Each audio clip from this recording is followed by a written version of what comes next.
Now, as I was saying, if you look at this one, we know it's land because we start with the grass. And the sun and the water aren't actually part of this food chain. It just is part of the equation that makes photosynthesis. So we are going to include the sun and the water, but they're not part of the energy transfer, as you can see. The energy transfer goes from the grass to the grasshopper, which is our primary consumer of the grass. And then the snake is going to eat our grasshopper, so that becomes our secondary consumer. And our tertiary consumer is going to be the hawk. But then we have a decomposer, which is going to be our fungi, which is going to be our fifth. Now, don't think that our fungi eats our tertiary consumer. It just decomposes waste matter. And that waste matter then goes back to the grass. So that's how we're going to look at this food chain. Now, a food web. Like I said before, a food chain and a food web are different. A food web shows all the possible feeding relationships in a community at each trophic level. So, we can see all the relationships now instead of just one relationship. It represents a network of interconnected food chains. So this is why we see all the different arrows, and it's going to represent a lot of different interchanging transfers of energy. So, if you look at this, we see a food chain and a food web. See the difference in the transfer of energy from the food web to the food chain? The food chain is just going to go from the producer to the tertiary consumer. But with the food web, we're going from multiple producers to multiple tertiary consumers. So we can see multiple different food chains within a food web. So here is a food web in the desert biome.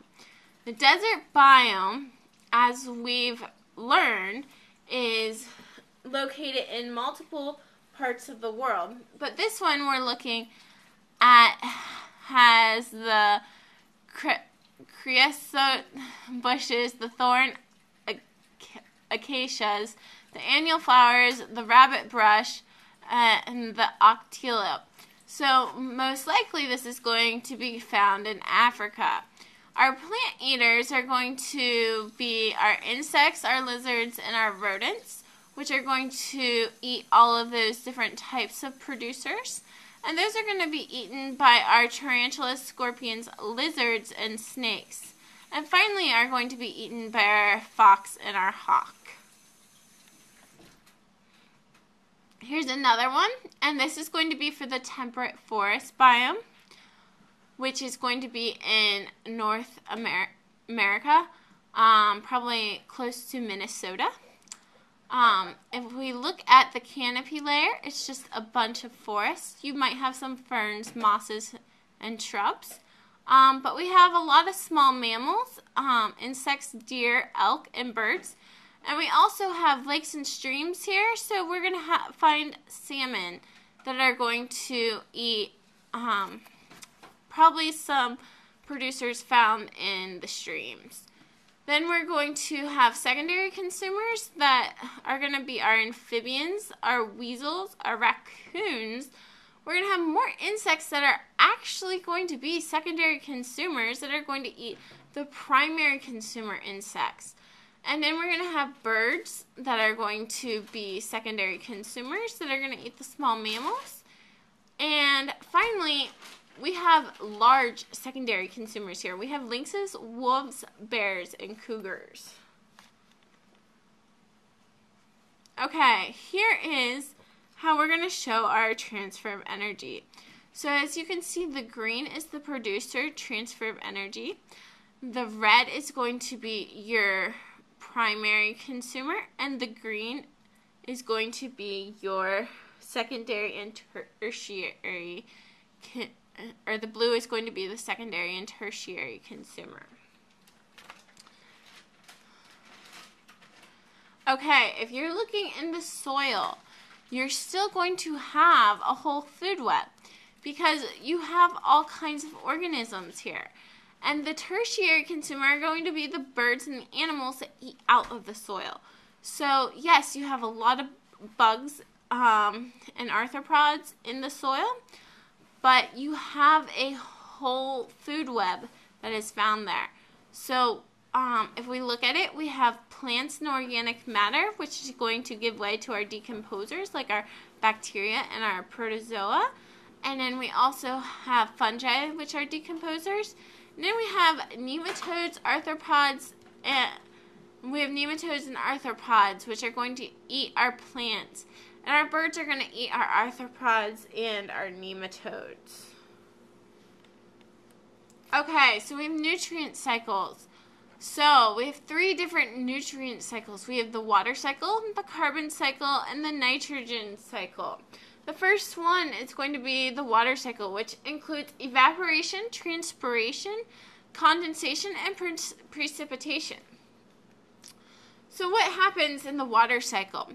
Well, if we look at the sea, the first thing that's going to happen is the sun is going to cause evaporation. If we go up from there, it's going to cause the clouds to get heavy, and it can cause rain or precipitation. It can then cause condensation, and the condensation causes precipitation, and the sun causes evaporation, and the runoff from the precipitation is going to cause transpiration, which is then going to recause condensation. Okay, the carbon cycle. This causes photosynthesis and respiration. And the cycle carbon and oxygen through the environment. So if we look at this, we should probably start at the wood and fossil fuel burning. That causes CO2 to be brought into the atmosphere. Once we bring CO2 into the atmosphere, we can use it in our primary and higher level consumers for cellular respiration. We can also use it in our plants for photosynthesis. And our primary and higher level consumers are when they die, they are going to make detritus, and it's going to break down into metabolic breakdown, and the cycle will start all over again. Okay, then we have the nitrogen cycle. The nitrogen cycle, atmospheric nitrogen, N2, makes up 78 to 80% of our air. Organisms cannot make use of that in that form. Lightning and bacteria convert nitrogen into usable forms. So only in certain bacteria and industrial technologies can fix nitrogen. Nitrogen fixation converts atmospheric nitrogen, N2, into ammonium, which can be used to make organic compounds like amino acids. So we go from N2 to NH4+. So the nitrogen cycle. Nitrogen fixing bacteria. They live in a symbiotic relationship with plants of the legume family. That's soybeans, clover, and peanuts. Some nitrogen-fixing bacteria live free in the soil, and nitrogen-fixing cyanobacteria are the essential to maintaining the fertility of semi-aquatic environments like rice paddies. Okay, so let's take a look at the nitrogen cycle here. So we start out with our plants, like our legumes, and we go into our decomposers. They are going to break down any detritus, and they're going to use the bacteria to make ammonia. They're going to use nitrification to make nitrates, NO2-, and nitrifying bacteria are going to make nitrates, NO3-. Then denitrifying bacteria are going to make N2 into the atmosphere, and it's going to assimilate. We can also use the N2 from the bacteria, nitrogen-fixing bacteria, and root nodules of legumes can make it into NH4+. Okay, so here's a little bit of what we just saw. So, if we start with atmospheric nitrogen, it can go to lightning or nitrogen-fixing bacteria, or which can be made into ammonium, which can be made into nitrification by bacteria, which is made into nitrites, which is made into nitrate, which plants and animals can decompose, and it can go through that whole cycle again. Or the nitrates can be denitrified by bacteria, go back into the atmosphere, and it can have the choice of lightning or nitrogen by a nitrogen-fixing bacteria and go through that whole cycle again. So toxins in food chains. So in the 60s, we used DDT, and it got into human fat cells, and it got into a lot of our organisms. The bald eagle was one, and that is one of the big reasons that it was banned. So while energy decreases as it moves up in the food chain, toxins increase in potency. This is why we call it biological magnification. So this is why we banned DDT, because while toxins were increasing in potency and bald eagles are at the top of the food chain, they had a lot of DDT being found in them. Okay, so that's our lesson for tonight.